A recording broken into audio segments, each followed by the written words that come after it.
Avant l'absence visible, il y a un amour encore plus profond. Le Maguide de Mezrich nous enseigne, avant que la Shrina, la présence divine, elle aussi, entre en exil, avant que le temple ne disparaisse, Dieu donne à Israël une étreinte, comme pour dire, je pars avec chacun d'entre vous en exil.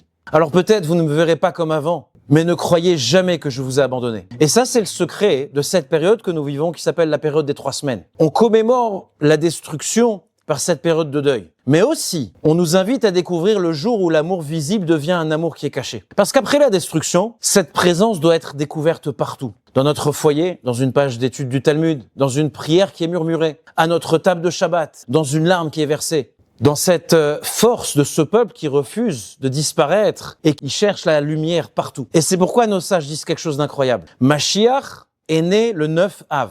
Comment est-ce possible? Le jour du deuil, le jour des flammes, le jour de la destruction. Parce que dans la Torah, la naissance commence parfois exactement à l'endroit où tout semble mourir. Parce qu'une graine est maintenant plantée.